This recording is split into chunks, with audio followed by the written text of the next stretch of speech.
అంబికకు ధృతరాష్ట్రుడు, అంబాలికకు పాండురాజు, అంబిక దాసికి విదురుడు పుడతారు. ఇంతవరకు మనం ముందు ఆడియోలో చెప్పుకున్నాము. ధృతరాష్ట్రుడు, పాండురాజు, విదురుడు భీష్ముని సంరక్షణలో పెరుగుతూ ఉన్నారు. భీష్ముడు వారందరికీ ఉపనయన సంస్కారం చేయించాడు. ముగ్గురు కుమారులు అన్ని విద్యలలో ఆరితేరారు. తర్వాత భీష్ముడు ధృతరాష్ట్రునికి యువరాజ్య పట్టాభిషేకం చేశాడు. విదురుని బుద్ధి బలంతోనూ తన పరాక్రమంతోనూ కౌరవ రాజ్యాన్ని సుభిక్షంగా పరిపాలిస్తున్నాడు. ధృతరాష్ట్రునికి వివాహం చేయాలని సంకల్పించాడు భీష్ముడు. గాంధార దేశాధీశుని కుమార్తె గాంధారిని తగిన కన్యగా నిశ్చయించాడు. విదురునితో చర్చించాడు. విదుర, గాంధారి తనకు 9 పుత్రులు, 1 పుత్రిక కలిగేటట్టు వరం పొందింది. అందువల్ల కురువంశం అభివృద్ధి చెందుతుంది. కాబట్టి గాంధారిని మన ధృతరాష్ట్రునికి ఇచ్చి పెళ్లి చేద్దాము అని అన్నాడు. విదురుడు సరే అన్నాడు. వెంటనే పురోహితులను గాంధార రాజు వద్దకు పంపాడు. గాంధార రాజు సుబలుడు ఈ వివాహానికి సంతోషంగా అంగీకరించాడు. గాంధారిని ధృతరాష్ట్రునికి ఇచ్చి వివాహం చేస్తానని వాగ్దానం చేశాడు. కానీ బంధువులు ఒప్పుకోలేదు. పుట్టుగుడ్డికి పిల్లని ఇవ్వటం ఏమిటన్నారు. ధృతరాష్ట్రుని వివాహం చేసుకోవడానికి గాంధారి అంగీకరించింది. తండ్రి మాట ఇచ్చాడు కాబట్టి ధృతరాష్ట్రుడే తన భర్త అని నిశ్చయించుకుంది. భర్తకు కళ్ళు లేవు కాబట్టి తను కూడా కళ్ళకు గంతలు కట్టుకుంది. గాంధార రాజు సుబలుడు తన కుమారుడు శకునుని, కుమార్తె గాంధారిని సకల లాంఛనాలతో హస్తినాపురానికి పంపాడు. భీష్ముడు దగ్గర ఉండి ధృతరాష్ట్రునకు గాంధారికి వివాహం జరిపించాడు. ధృతరాష్ట్రుడు గాంధారి చెల్లెళ్ళు 10 మందిని అదే ముహూర్తానికి వివాహమాడాడు. భీష్ముడు మరొక 100 మంది కన్యలను తీసుకువచ్చి ధృతరాష్ట్రునికి ఇచ్చి వివాహం జరిపించాడు. 111 మంది భార్యలతో ధృతరాష్ట్రుడు సకల భోగాలు అనుభవిస్తూ ఉన్నాడు. ధృతరాష్ట్రుని తమ్ముడు పాండురాజు. పాండురాజు కూడా సకల విద్యలలో ఆరితేరాడు. వేదాలు, శాస్త్రాలు, ఆయుధ విద్యలు నేర్చుకున్నాడు. పాండురాజుకు వివాహం చేయి సంకల్పించాడు భీష్ముడు. ఇదిలా ఉండగా సూర్యుడు అనే యాదవరాజు ఉండేవాడు. ఆయన పెద్ద కూతురు పేరు పృథ. సూర్యుడు తన కూతురు పృథను తన మేనత్త కుమారుడైన కుంతిభోజునకు సంతానం లేని కారణంగా పెంచుకోవడానికి ఇచ్చాడు. పృథ కుంతిభోజుని ఇంట్లో పెరుగుతూ ఉంది. ఒకరోజు మహాముని దూర్వాసుడు కుంతిభోజుని భవనానికి వెళ్ళాడు. పృథ చేసిన సత్కారాలకు సంతుష్టుడయ్యాడు. ఆమెను చూసి, కుమారి, నీకు ఒక మంత్రం ఉపదేశిస్తాను. ఈ మంత్రంతో నువ్వు ఏ దేవతను ఆరాధిస్తావో ఆ దేవతలు నీవు కోరిన కొడుకులను ప్రసాదిస్తారు అని చెప్పాడు. ఒకరోజు పృథ ఒంటరిగా గంగానది ఒడ్డుకు వెళ్ళింది. స్నానం చేసింది. సూర్యుడికి ఆర్ఘ్యం విడిచింది. అప్పుడు ఒక ఆలోచన వచ్చింది. బాల్య చాపల్యంతో దూర్వాసుడు ఇచ్చిన మంత్రాన్ని పరీక్షించాలని అనుకుంది. వెంటనే మంత్రాన్ని జపించి, దేవా, నాకు నీ వంటి కొడుకును ఇమ్ము అని సూర్యదేవుణ్ణి ప్రార్థించింది. వెంటనే సూర్యుడు ప్రత్యక్షమయ్యాడు. సూర్య భగవాను చూసి పృథ వణికిపోయింది. సూర్యుడు ఆమెను చూసి, బాలా, భయపడకు, నువ్వు కోరిన వరం ఇవ్వడానికి వచ్చాను అని చెప్పాడు. దేవా, నేను కన్యను, బాల్య చాపల్యంతో అడిగాను, నన్ను క్షమించు అని వేడుకుంది. బాలా, నా దర్శనం వృధా పోదు, నీకు కొడుకు పుడతాడని అన్నాడు. దేవా, నాకింకా పెళ్లి కాలేదు, ఇప్పుడు నాకు గర్భం వస్తే నా తల్లిదండ్రుల మొహం ఎలా చూడను అని అడిగింది. నీ కన్యాత్వం చెడకుండా నీకు పుత్రుని ప్రసాదిస్తాను అని చెప్పాడు. వెంటనే ఆమెకు సహజ కవచకుండలాలతో కర్ణుడు పుట్టాడు. సూర్యుడు వెళ్ళిపోయాడు. చేతిలో బిడ్డతో పృథ నిలబడిపోయింది. ఏం చెయ్యాలో తోచలేదు. ఆ ముని ఏల రావలే, వచ్చిన మంత్రం ఏల ఉపదేశించవలే, ఉపదేశించినా నేను ఏల వరం కోరవలే, నేను బుద్ధి లేక కోరినా సూర్యుడు ఏల పుత్రుని ప్రసాదించవలే, అంతా విధిలేలా. ఇప్పుడు ఈ లోకాపవాదము ఎలా తప్పుతుంది? ఈ బాలుని ఇంటికి తీసుకుని వెళితే నన్ను అందరూ తిడతారు. అలా అని ఈ బిడ్డను వదలబుద్ధి కావడం లేదు. ఏం చెయ్యాలో తోచడం లేదు అని చింతిస్తూ ఉంది. ఇంతలో అమూల్యమైన బంగారము, రత్నములు, మణులు గల ఒక పెట్టె నదిలో తేలుతూ వచ్చింది. కుంతికి ఒక ఆలోచన వచ్చింది. వెంటనే ఆ బిడ్డను ఆ పెట్టెలో పెట్టి నదిలో విడిచిపెట్టింది. ఆ పెట్టె అలా నదిలో తేలుతూ పోతూ ఉంటే ఒక సూతుడు దానిని చూశాడు. పెట్టెను ఒడ్డుకు తీసుకుని వచ్చి తెరిచాడు. పెట్టెలో బంగారము, రత్నములు, మణులతో సహా బిడ్డ కనిపించాడు. వెంటనే ఆ బిడ్డను తీసుకుని వెళ్ళి తన భార్య రాధకు ఇచ్చాడు. రాధ ఎంతో సంతోషించింది. బంగారము, మణులతో దొరకడం వల్ల ఆ బిడ్డకు వసుషేణుడు అని పేరు పెట్టుకుని అల్లారు ముద్దుగా పెంచుకుంటూ ఉన్నారు. కుంతిభోజుడు పృథకు స్వయంవరం ప్రకటించాడు. అందులో పృథ పాండురాజును వరించింది. వారి ఇద్దరికి వివాహం అయింది. తర్వాత భీష్ముని అనుమతితో పాండురాజు మద్రరాజు కూతురైన మాద్రిని కూడా వివాహం చేసుకున్నాడు.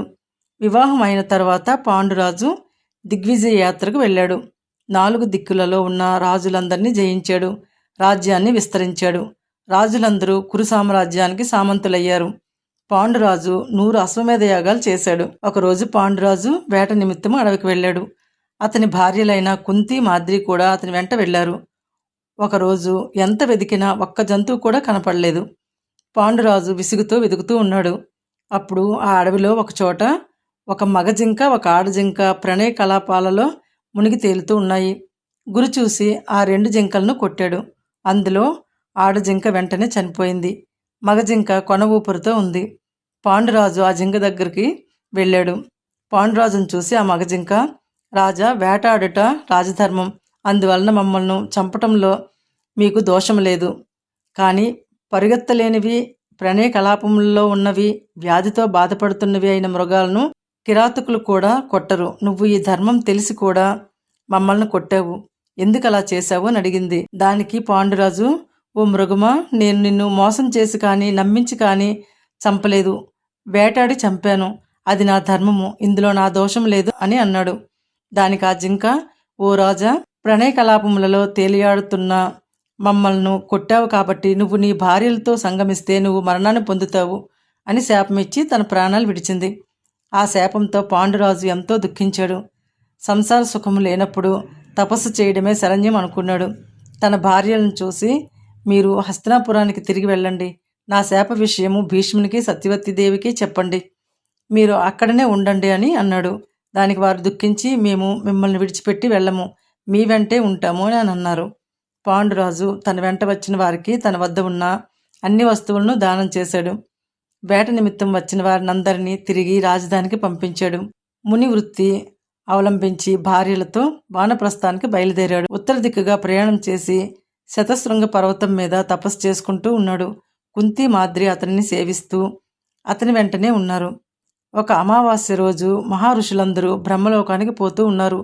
పాండురాజు కూడా తన భార్యలతో బ్రహ్మలోకానికి వెళ్ళడానికి ప్రయాణమయ్యాడు. పాండురాజును చూసి ఆ మహర్షులు, రాజా, ఇవి దేవ మార్గాలు, మీలాంటి వారు రాలేరు అని అన్నారు. పాండురాజుకు విషయం అర్థమైంది. మహాత్మా, మాకు సంతానం లేదు, మేము అనపత్యులము, అందువలన మాకు దేవ మార్గంలో ప్రవేశించుటకు అర్హత లేదు కదా అని అన్నాడు. ఆ ఋషులు దివ్య దృష్టితో చూసి, రాజా, మీకు సంతాన యోగం ఉన్నది, సంతానం కోసం ప్రయత్నించు అని చెప్పారు. తర్వాత పాండురాజు తన మనసులో ఇలా అనుకున్నాడు. పురుషుడికి 4 రుణాలు ఉంటాయి. దేవ రుణము, ఋషి రుణము, పితృ రుణము మరియు మనుష్య రుణము. పురుషుడు ఈ 4 రుణాలు తీర్చాలి, లేకపోతే వాడికి పుణ్యలోకాలు లేవు. యజ్ఞముల వలన దేవతల రుణమును, వేదాధ్యయనం వలన ఋషుల రుణమును, శ్రాద్ధ కర్మలు నిర్వర్తించడం ద్వారా పుత్రులను కని వారి ద్వారా పితరులకు ఉత్తమ గతులు కల్పించి పితృ రుణమును, దయాగుణము వలన మానుష్య రుణమును తీర్చుకుంటాడు. నేను పితృ రుణము తప్ప మిగిలిన అన్ని రుణాలు తీర్చుకున్నాను. సంతాన యోగం లేనిది పితృ రుణం తీరదు. కానీ ఈ మృగశాపం వలన ఆ యోగం లేదు. ఏం చెయ్యాలి అని ఆలోచిస్తూ ఆశ్రమానికి చేరుకున్నాడు. కుంతీదేవిని పిలిచాడు. జరిగిందంతా ఆమెకు చెప్పాడు. కుంతి, సంతానం లేకుండా జీవించి ఒకటే, మరణించి ఒకటే. కావున ధర్మ మార్గం ద్వారా మనకు సంతానం కలిగేటట్లు చెయ్యవా? కుంతి, నీకు ఇంకొక విషయం చెప్తాను విను. పుత్రులు 6 రకాలు. ఒకటి ఔరసుడు, దత్తకుడు, కృత్రిముడు, గూఢోత్పన్నుడు, అపవిద్ధుడు, క్షేత్రజుడు. వీరికి రాజ్యంలో కానీ ఆస్తిలో కానీ భాగం ఉంటుంది. ఇంకొక రకమైన పుత్రులు 6 ఉన్నారు. వారు కానీనుడు, సహోఢుడు, క్రీతుడు, పౌనర్భవుడు, స్వయం దత్తుడు, జ్ఞాతుడు. వీరు కూడా పుత్ర సమానులే, కానీ వీరికి రాజ్యాధికారం కానీ ఆస్తిలో భాగం కానీ లేదు. మొదట నేను చెప్పిన వారిలో ఔరసుడు, క్షేత్రజుడు ముఖ్యులు. ఔరసుడు పుట్టే యోగ్యత మనకు లేదు కాబట్టి క్షేత్రజుడు మిగిలిన వారి కంటే మేలు. దేవర న్యాయం చేత పుట్టిన పుత్రుడు ఉత్తముడు. పూర్వము కేకయ్య రాజుకు పుత్రులు లేరు. అప్పుడు ఆయన తన భార్యను నియోగించగా ఆమె పుంసవన హోమం చేయించి ఉత్తమమైన ఋత్విజుల ద్వారా 3 కుమారులను పొందింది. కాబట్టి ఔరసులు పుట్టడానికి అవకాశం లేనప్పుడు క్షేత్రజులే మేలు అన్నాడు పాండురాజు. దానికి కుంతి, మహారాజా, మేము నీ ధర్మపత్నులము, మనసులో కూడా పరపురుషులను తలపము. అలాంటప్పుడు వారితో కలిసి సంతానాన్ని ఎలా పొందగలము? కానీ నీ వల్లనే మాకు సంతానం కలుగుతుంది. ఎలా అంటే, పూర్వవంశంలో విషుతాసుడు అనే రాజు 100 అశ్వమేధ యాగాలు చేశాడు. లోకంలో ఉన్న రాజులందరినీ జయించాడు. కానీ ఆయనకు కామం ఎక్కువ. మితిమీరి కామసుఖాలు అనుభవించి క్షయరోగంతో మరణించాడు. ఆయన భార్య భర్త పక్కన కూర్చొని ఏడుస్తూ ఉంది. అప్పుడు విషుతాసుని శరీరం నుండి ఒక మాట వినిపించింది. నువ్వు బహిష్టైన 8వ రోజు గాని 14వ రోజు గాని పడక మీద పడుకుని నన్ను స్మరించు, నేను నీతో సంగమిస్తాను, నీకు పుత్రులు కలుగుతారు అని వినిపించింది. ఆ ప్రకారం చేసి ఆమె 7 కొడుకులకు జన్మనిచ్చింది. కాబట్టి పాండురాజా, నువ్వు కూడా ఆ ప్రకారం సంతానం పొందవచ్చు కదా అని అడిగింది కుంతీదేవి. అది సాధ్యం కాదని తెలుసుకున్నాడు పాండురాజు. కుంతి ఇదివరకు స్త్రీలు భర్తల అదుపు ఆజ్ఞలలో ఉండేవాళ్ళు కాదు. వారు స్వతంత్ర ప్రవృత్తి కలిగి ఉండేవాళ్ళు. భర్త అనుమతితో గాని భర్త అనుమతి లేకుండా కానీ తమ ఇష్టం వచ్చిన వారితో సంతానం పొందుతూ ఉండేవారు. ఒకరోజు మహాతపస్వి అయిన ఉద్దాలకుని భార్య బహిష్ట అయింది. అప్పుడు ఒక వృద్ధ బ్రాహ్మణుడు అతిథిగా వచ్చాడు. ఆమెను చూసి మోహించి తనకు సంతానం కావాలని ఆమెను కామించాడు. ఇది చూసి ఉద్దాలకుని కొడుకు శ్వేతకేతు కోపించాడు. అది ధర్మ విరుద్ధమని ఖండించాడు. ఈ రోజు నుండి స్త్రీలు ఎప్పుడూ పరపురుషుని కోరకూడదు. వివాహమైన స్త్రీలకు పరపురుషునితో సంగమం నిషిద్ధం. దాని వలన సర్వ పాపాలు కలుగుతాయని కట్టడి చేశాడు. అప్పటి నుండి వివాహితులైన భార్యలు తమ భర్తలతో తప్ప వేరే వారితో సంగమించడం లేదు. కానీ భర్త ఆజ్ఞ ప్రకారము సంగమింపవచ్చును. భర్త ఆజ్ఞను అతిక్రమించడం దోషం. అంతేకాదు, కల్మషపాదుడు తన భార్య దమయంతిని దేవరన్యాయం ప్రకారం పుత్రుని పొందమని నియోగించాడు.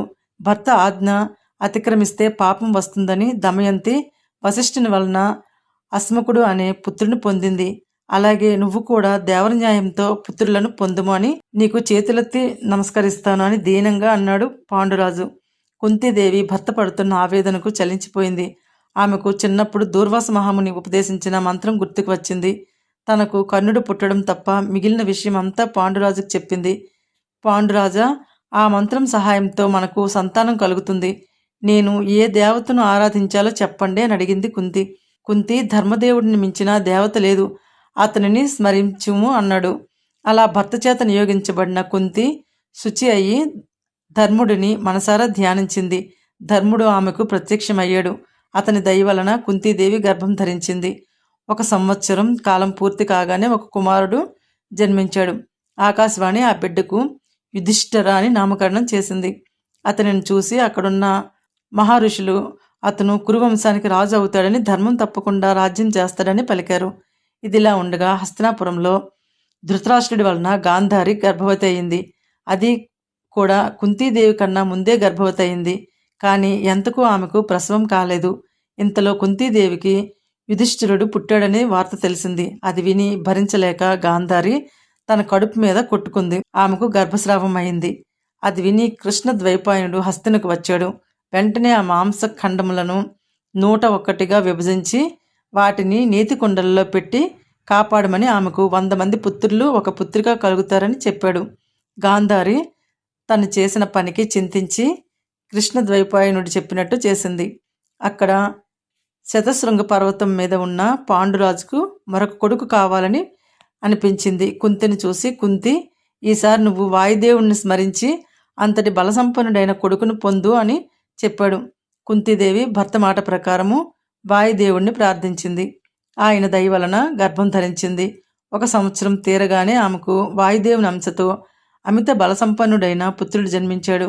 ఆకాశవాణి ఆ బిడ్డకు భీమసేనుడు అని నామకరణం చేసింది. ఇక్కడ భీమసేనుడు పుట్టిన రోజే హస్తినాపురంలో కలి అంశతో దుర్యోధనుడు జన్మించాడు. తరువాత రోజుకు 1 చొప్పున 100 కుమారులు జన్మించారు. వారి పేర్లు దుర్యోధనుడు, దుస్సహుడు, జలసంధుడు, సహుడు, అణువిందుడు, సుబాహుడు, దుర్మర్షణుడు, దుష్కర్ణుడు, వివిసంతుడు, శల్యుడు, సులోచనుడు, ఉపచిత్రుడు, చారుచిత్రుడు, దుర్మధుడు, వివిత్సుడు, నూర్ణనాభుడు, నందుడు, చిత్రబాణుడు, సువర్మ, అయోబాహుడు, చిత్రాంగుడు, దుశ్శాసనుడు, దుస్సలుడు, సముడు, విందుడు, దుర్దర్శుడు, దుష్ప్రదర్శనుడు, దుర్ముఖుడు, కర్ణుడు, వికర్ణుడు, సత్వుడు, చిత్రుడు, చిత్రాక్షుడు, శరాసనుడు, దుర్విగాహుడు, వికటాననుడు, సునాభుడు, ఉపనందుడు, చిత్రవర్మ, దుర్విమోచనుడు, మహాబాహుడు, చిత్రకుండలుడు, భీమవేగుడు, బలాకుడు, నోగ్రాయుధుడు, కుండధారుడు, చిత్రాయుధుడు, పాసుడు, దృఢవర్మ, సోమకీర్తి, దృఢసంధుడు, సదుడు, ఉగ్రశ్రవుడు, సేనాని, అపరాజితుడు, విశాలాక్షుడు, దుర్జయుడు, సుహస్తుడు, సువర్చుడు, బహ్వాసి, అగ్రయాయుడు, క్రధనుడు, ధనుర్ధరోగ్రుడు, వీరబాహుడు, భీమబలుడు, బలవర్ధుడు, సుషేణుడు, మహోదరుడు, నిషంగుడు, బృందారకుడు, దృఢక్షత్రుడు, అనూదరుడు, జరాసంధుడు, సువాగుడు, ఉగ్రసేనుడు, దుష్పరాజుడు, కుండసాయి, దురాధరుడు, దృఢహస్తుడు, వాతవేగుడు, ఆదిత్యకేతుడు, నాగదత్తుడు, కవచుడు, కుండినుడు, భీమరథుడు, బలోలుడు, రుద్రకర్ముడు, అదృశ్యుడు, విరావి, ప్రమాది, దీర్ఘబాహువు, కనకధ్వజుడు, కుండాసి, దృఢరథాశ్రయుడు, కుండభేది, ప్రమదుడు, దీర్ఘరోముడు, ఉఢోరుడు, ఉపాభయుడు, విరజసుడు. తర్వాత 101వ పిండం పగులగా అందులో నుండి దుస్సుల అనే కూతురు పుట్టింది. ధృతరాష్ట్రుడికి వైశ్య కులమునకు చెందిన మరొక భార్య వలన యుయుత్సుడు అనే కొడుకు పుట్టాడు. దుర్యోధనుడు పుట్టినప్పుడు అనేక దుశ్శకునాలు గోచరించాయి. ఆ దుశ్శకునాలను చూసి భీష్మాదులు కలత చెందారు. భీష్ముడు, విదురుడు, బ్రాహ్మణులు వచ్చి అన్నారు, ధృతరాష్ట్ర మహారాజా, దుర్యోధనుడు పుట్టినప్పుడు అనేక దుశ్శకునాలు గోచరించాయి. కులక్షయకారకుడైన దుర్యోధనుని వదిలివేసి కులమును రక్షించరాదా? నీకు 100 మంది పిల్లలు ఉన్నారు కదా అని పలికారు. కానీ పుత్రుడి మీద మమకారంతో ధృతరాష్ట్రుడు వాళ్ళ మాటలు వినలేదు. శతశృంగ పర్వతం మీద ఒకరోజు కుంతీదేవి వాయుదేవుని అంశతో పుట్టిన భీముని ఎత్తుకొని దేవాలయానికి వెళుతూ ఉంది. ఇంతలో ఒక పులి కుంతీదేవి మీదకి దుమికింది. పాండురాజు తన బాణములతో పులిని చంపాడు. కానీ పెద్ద పులి భయంతో కుంతీదేవి వణికిపోయింది. ఆమె చేతిలో ఉన్న భీముడు కింద పడ్డాడు. కేవలం 10 రోజుల వయసు ఉన్న ఆ బాలుని శరీరం పడ్డ చోట రాళ్లు పొడి పొడి అయ్యాయి. ఇది చూసి పాండురాజు ఆశ్చర్యపోయాడు. ఇంతలో గాంధారికి 100 మంది కొడుకులు కలిగారని వార్త తెలిసింది. తనకు ఇంకా కొడుకులు కావాలని కోరుకున్నాడు పాండురాజు. దేవేంద్రుని గురించి తపస్సు చేశాడు. దేవేంద్రుడు ప్రత్యక్షమయ్యి, పాండురాజా, నీకు ముల్లోకాలను జయించే కొడుకు పుడతాడు అని వరమిచ్చాడు. పాండురాజు కుంతీదేవిని చూసి, కుంతి, నాకు ఇంకా ధర్మ మార్గంలో కొడుకులను పొందాలని ఉంది. దేవతలలో పెద్ద దేవేంద్రుడు. నీ మంత్రమహిమ వలన దేవేంద్రుని ధ్యానించి అతని వలన ఒక పుత్రుని పొందుము అని కోరాడు. కుంతీదేవి భర్త ఆజ్ఞ మేరకు అలాగే చేసింది. కుంతీదేవికి ఇంద్రుని అంశతో పౌరుషవంతుడు, తేజవంతుడు అయిన కుమారుడు ఉత్తర ఫల్గుణ నక్షత్రంలో జన్మించాడు. అప్పుడు ఆకాశవాణి, ఇతను కార్త వీర్యార్జునుని కన్నా వీరుడు అవడం వలన అర్జునుడు అనే పేరుతో పిలువబడతాడు అని పలికింది. పాండురాజు, కుంతీదేవి త్రిమూర్తులతో సమానమైన 3 కొడుకులతో ఆనందంగా కాలం గడుపుతూ ఉన్నారు. అక్కడ గాంధారికి 101 మంది సంతానం కలిగారు. ఇక్కడ కుంతీదేవికి 3 సంతానం కలిగారని, పాండురాజు రెండవ భార్య అయిన మాద్రికి సంతానం లేరు. దానికి ఆమె ప్రతిరోజు చింతిస్తూ ఉంది. ఒకరోజు తనకు కూడా సంతానం కావాలని భర్త పాండురాజుని అడిగింది. పాండురాజు కుంతీదేవిని పిలిచాడు. మాద్రికి కూడా సంతానాన్ని కలుగచేయమని అర్థించాడు.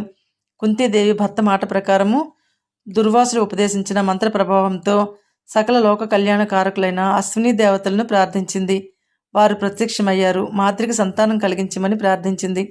మాద్రికి అశ్విని దేవతల అంశతో 2 పుత్రులు జన్మించారు. వారు పుట్టగానే ఆకాశవాణి నకులుడు, సహదేవుడు అని వారికి నామకరణం చేసింది. కుంతీదేవికి సంతానం కలిగారన్న విషయం కుంతీదేవి అన్నయ్య వసుదేవుడికి తెలిసింది. ఆయన తన చెల్లెలి పిల్లలకు ఎన్నో కానుకలను తన పురోహితుడైన కశ్యపుని చేత పంపించాడు. ఇంతలో వసంతకాలం వచ్చింది. ఒకరోజు పాండురాజు తన రెండవ భార్య మాద్రి మనోహర రూపం చూశాడు. తన్మయుడైనాడు. మునిశాపాన్ని మరిచాడు. బలవంతంగా ఆమెతో సంభోగ సుఖాన్ని అనుభవించాడు. ప్రాణాలు కోల్పోయాడు. ఇదంతా చూసి మాద్రి భయంతో వణికిపోయింది. భర్త శవాన్ని చూసి పెద్దగా ఏడవసాగింది. కుంతీదేవి అక్కడికి వచ్చి భర్త శవాన్ని చూసింది. జరిగింది అర్థమైంది. వెంటనే సహగమనానికి సిద్ధపడింది. కానీ మాద్రి అందుకు ఒప్పుకోలేదు. అక్క, నా వలనే మన భర్త మరణించాడు. మునిశాపం తెలిసి కూడా అజాగ్రత్తగా ప్రవర్తించాను. ఇంత జాగ్రత్త లేని దాన్ని నేను మన కొడుకులను కాపాడలేను, నువ్వే వీరిని కాపాడాలి, అందువల్ల నేనే సహగమనం చేస్తాను అని చెప్పింది. వెంటనే పాండురాజు చితి మీదకి ఎక్కి సహగమనం చేసింది. కుంతిదేవికి అక్కడ ఉన్న ఋషులే దిక్కు అయ్యారు. వారందరూ కుంతిదేవిని 5 కుమారులను తీసుకొని హస్తినాపురానికి ప్రయాణమయ్యారు. పాండురాజు కుమారులను చూడ్డానికి హస్తినాపుర ప్రజలందరూ కదిలి వచ్చారు. కుంతిదేవి మునులతోనూ కుమారులతోనూ రాజభవనాన్ని సమీపించగానే దుర్యోధనుడు తన 99 మంది తమ్ముళ్లతోనూ పురోహితులతోనూ ఎదురు వచ్చి వారందరినీ లోపలికి తీసుకుని వెళ్ళాడు. భీష్ముడు, విదురుడు, సత్యవతి, ధృతరాష్ట్రుడు, అంబిక, అంబాలిక వారికి ఎదురు వచ్చి మునులందరికీ నమస్కరించారు. కుంతిదేవిని ఓదార్చారు. పాండు కుమారులను ప్రేమతో ఎత్తుకున్నారు. ఆ వచ్చిన వారిలో ఒక ముని భీష్మునితో అన్నాడు, పాండురాజు శతశృంగ పర్వతం మీద ఈ 5 కుమారులను పొందాడు. విధివశాత్తు భార్యతో కూడా స్వర్గస్థుడైనాడు. అందువలన మేము వచ్చి వీరిని మీకు అప్పగించామని చెప్పి ఆ మునులందరూ వెళ్ళిపోయారు. తర్వాత భీష్ముడు పాండు కుమారులతో పాండురాజుకు ఉత్తర కర్మలు నిర్వర్తింపచేశాడు. ఆ సందర్భంగా అక్కడికి వచ్చిన కృష్ణద్వైపాయనుడు ఒకరోజు తన తల్లి సత్యవతితో రహస్యంగా అన్నాడు, అమ్మ, ధృతరాష్ట్రుని కుమారులు దుర్మార్గులు, వాళ్ళ ఆగడాలు మీరు చూడలేరు, మీరు తపోవనానికి వెళ్ళండి అని చెప్పాడు. వెంటనే సత్యవతి తన కోడళ్ళు అంబిక, అంబాలికలను వెంట తీసుకొని భీష్ముని అనుమతితో తపోవనానికి వెళ్ళింది. కాలక్రమేణా ఆ ముగ్గురు స్వర్గస్థులయ్యారు. ధృతరాష్ట్రుడు తన కుమారులు పాండురాజు కుమారులు అనే భేదం భావం లేకుండా అందరినీ సమానంగా పెంచుతూ ఉన్నాడు. కానీ ఆటలలో ఎప్పుడూ మిగిలిన వారు భీముని కన్నా తక్కువ అవుతున్నారు. భీముడు వారందరినీ ఎక్కువగా బాధిస్తుండేవాడు. భీముడు పెట్టే బాధలు పడలేక దుర్యోధనుడు తన మేనమామ శకుని, తమ్ముడు దుశ్శాసనుడు మొదలగు వారితో ఆలోచించాడు. మనం ఈ బాధలు భరించలేము, భీమునుడిని చంపాలి, ధర్మరాజును చెరలో పెట్టాలి, ఈ రాజ్యాన్నంతా మనమే పాలించాలి అన్నాడు. దానికి శకుని వంతపాడాడు. ఒకరోజు అందరూ జలక్రీడలాడి మైమరిచి నిద్రపోతూ ఉన్నారు.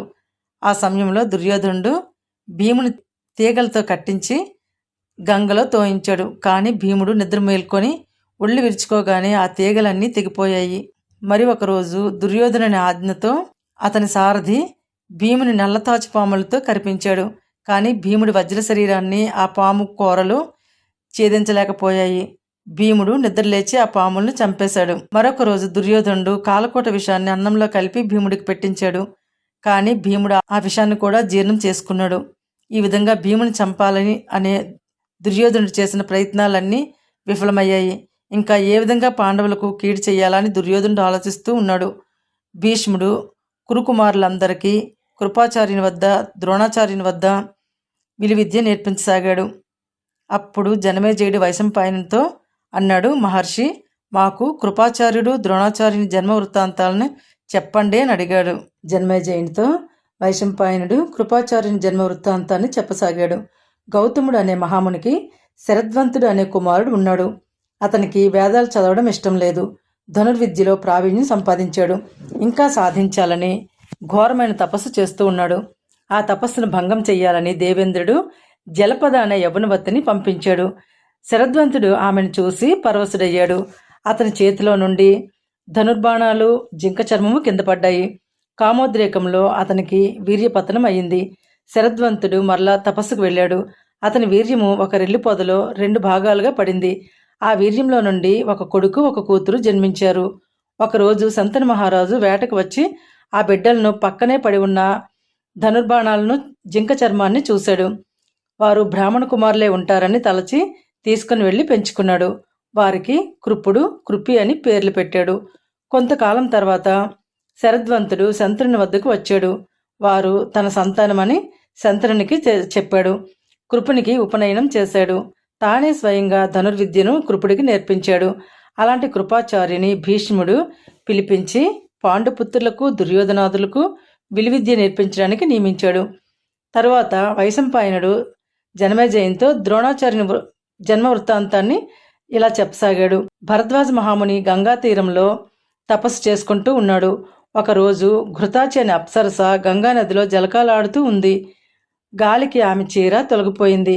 ఆమెను చూసి భరద్వాజుడికి కామం కలిగింది. ఆ క్షణంలో భరద్వాజునికి వీర్యస్ఖలనం అయింది. భరద్వాజుడు తన వీర్యాన్ని సేకరించి ఒక ద్రోణిలో అంటే కలశంలో పెట్టాడు. ఆ వీర్యం నుండి శుక్రుని అంశతో ద్రోణుడు జన్మించాడు. భరద్వాజుని స్నేహితుడైన పృషతుడు అనే రాజు పాంచాల దేశాన్ని పరిపాలిస్తున్నాడు. అతను కూడా అడవులకు వెళ్ళి భయంకరమైన తపస్సు చేశాడు. ఒకరోజు మేనక అనే అప్సరసను చూశాడు. కామంతో అతనికి వీర్యం పతనమైంది. కానీ దానిని అతడు తన పాదంతో కప్పివేశాడు. ఆ వీర్యంలో నుండి మరుత్తుని అంశతో ద్రుపదుడు అనే బాలుడు జన్మించాడు. పృషతుడు ఆ బాలుని భరద్వాజుని ఆశ్రమంలో ఉంచి పాంచాల దేశం వెళ్ళిపోయాడు. భరద్వాజుని ఆశ్రమంలో ద్రోణుడు ద్రుపదుడు కలిసి విద్యాభ్యాసం చేస్తున్నారు. విలువిద్యను నేర్చుకుంటూ ఉన్నారు. తరువాత ద్రుపదుడు పాంచాల రాజ్యానికి రాజు అయ్యాడు. ద్రోణుడు అగ్నివేశుడు అనే మహాముని దగ్గర ధనుర్విద్యను నేర్చుకుంటున్నాడు. కృపుని చెల్లెలైన కృపుని ద్రోణుడికి ఇచ్చి వివాహం చేశాడు భరద్వాజుడు. ఆ ఇరువురికి ఒక కుమారుడు కలిగాడు. అతనే అశ్వత్థామ. ఇదిలా ఉండగా పరశురాముడు బ్రాహ్మణులకు దాన ధర్మాలు చేస్తున్నాడని తెలిసి ద్రోణుడు ఆ పరశురాముని వద్దకు వెళ్ళాడు. ధనం దానం చేయమని అడిగాడు. ద్రోణ, నేను నా వద్ద ఉన్న ధనమంతయు బ్రాహ్మణులకు దానం చేశాను. నా వద్ద ఇంకా శస్త్రాస్త్రాలు మిగిలి ఉన్నాయి. నీకు కావలిస్తే అవి తీసుకో అన్నాడు. ద్రోణుడు సంతోషంగా సమ్మతించాడు. పరశురాముని వద్ద అనేక శస్త్రాస్త్రాలు ప్రయోగ ఉపసంహారాలతో నేర్చుకున్నాడు. ఇంటికి తిరిగి వచ్చాడు. ఒకరోజు చిన్ననాటి స్నేహితుడైన పాంచాల దేశాధిపతి ద్రుపదుని వద్దకు వెళ్ళాడు. స్నేహపూర్వకంగా మాట్లాడాడు. కానీ ద్రుపదునికి ఇది నచ్చలేదు. పేద బ్రాహ్మణులకు మహారాజులకు స్నేహం ఎలా కుదురుతుంది? నోరు మూసుకొని పో. అదీ కాక మిత్రులైనా శత్రువులైనా సమానమైన వారి మధ్యనే జరగాలి. మా వంటి మహారాజులకు నీ వంటి పేద బ్రాహ్మణులతో ఏమీ ప్రయోజనం లేదు. కాబట్టి మన మధ్య స్నేహానికి అవకాశం లేదు అని గర్వంగా మాట్లాడాడు. ద్రోణుడు ఈ అవమానాన్ని భరించలేకపోయాడు. ఏమి చేయడానికి తోచక ఇంకా అక్కడ ఉండలేక భార్యా బిడ్డలతో హస్తినాపురానికి ప్రయాణమయ్యాడు. ఆ సమయంలో దుర్యోధనాదులు పాండుకుమారులు బంతి ఆట ఆడుకుంటూ ఉండగా ఆ బంతి అక్కడే ఉన్న లోతైన బావిలో పడింది. దానిని బయటికి తీసుకునే మార్గం లేక అందరూ చూస్తూ ఉన్నారు. అప్పుడు ద్రోణుడు భార్యాపుత్ర సమేతంగా అక్కడికి వచ్చాడు. నిస్సహాయంగా ఉన్న రాజకుమారులను చూశాడు. వెంటనే ద్రోణుడు బాణాలను ఒకదానికి ఒకటి సంధించి కొట్టి ఒక తాడుగా చేసి బావిలో నుండి ఆ బంతిని బయటికి తీశాడు. రాజకుమారులు ఈ విషయాన్ని భీష్మునికి చెప్పారు. వెంటనే భీష్ముడు ద్రోణుడి దగ్గరికి వచ్చాడు. తమరు ఎక్కడి నుండి వచ్చారు, ఎక్కడ ఉంటున్నారు అని అడిగాడు. మహాశయ, నా పేరు ద్రోణుడు. నేను అగ్నివేశుడి దగ్గర విలువిద్య నేర్చుకున్నాను. పాంచాల రాజు నా స్నేహితుడు. కానీ అతను నా స్నేహాన్ని అవహేళన చేశాడు. ఈ కుమారుడు నా కొడుకు అశ్వత్థామ. చేతిలో ధనం లేకపోవడం వల్ల సంసారాన్ని పోషించలేక ఎన్నో బాధలు పడ్డాను. కనీసం బాల్యంలో నా కుమారునికి పాలు కూడా కొనడానికి ధనం లేక నా చిన్ననాటి స్నేహితుడు ద్రుపదుని వద్దకు వెళ్ళాను. కుమారుని పాల కోసం 4 పాడి ఆవులు ఇవ్వమని అడిగాను. కానీ ద్రుపదుడు నా పేదరికాన్ని ఎత్తి చూపుతూ తనతో నాకు స్నేహం తగదన్నాడు. ఆ విధంగా అతనితో అవమానం పొందాను అని తన వృత్తాంతాన్ని వివరించాడు. భీష్ముడు ద్రోణుడికి కోరినంత ధనం ఇచ్చాడు. ధృతరాష్ట్రుని కుమారులకు పాండుకుమారులకు విలువిద్య నేర్పమని అర్థించాడు. ద్రోణుడు దానికి ఒప్పుకున్నాడు. వారినందరినీ ద్రోణుడు ఒక కోరిక కోరాడు. మీరంతా నా దగ్గర విలువిద్య నేర్చుకున్న తర్వాత నా కోరికను మీలో ఎవరు తీరుస్తారో అని అడిగాడు. కౌరవులు ఒకరి మొహం ఒకరు చూసుకున్నారు. వెంటనే అర్జునుడు ముందుకు వచ్చి, గురువర్య, నేను మీరు ఏది కోరితే అది తీరుస్తాను అని చెప్పాడు. ద్రోణుడు ఎంతో సంతోషించాడు. అర్జునుడిని కౌగిలించుకున్నాడు. తరువాత అందరికీ విలువిద్య నేర్పించడం ప్రారంభించాడు. దేశ దేశాల నుండి రాజకుమారులు వచ్చి ద్రోణుడి దగ్గర విలువిద్య నేర్చుకుంటూ ఉన్నారు. కుంతీదేవికి బాల్యంలో సూర్యుని వరం వలన కలిగిన పుత్రుడు సూతుని ఇంట పెరుగుతున్న కర్ణుడు కూడా ద్రోణుడి దగ్గర విలువిద్య నేర్చుకుంటూ ఉన్నాడు. కానీ కర్ణుడు ఎప్పుడూ రాకుమారుడైన దుర్యోధనుని పక్షం వహించేవాడు. అర్జునుడు మాత్రం వినయంతో గురుపూజ చేస్తూ ద్రోణుడి అనుగ్రహానికి పాత్రుడయ్యాడు. ద్రోణుడి కుమారుడు అశ్వత్థామకు విద్యా మత్సరం ఎక్కువ.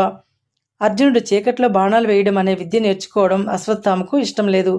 అందుకే వంటవాడిని పిలిచి ఎప్పుడూ అర్జునుడికి చీకట్లో భోజనం పెట్టవద్దని చెప్పాడు. ఒకరోజు రాత్రి అర్జునుడు భోజనం చేస్తున్నాడు.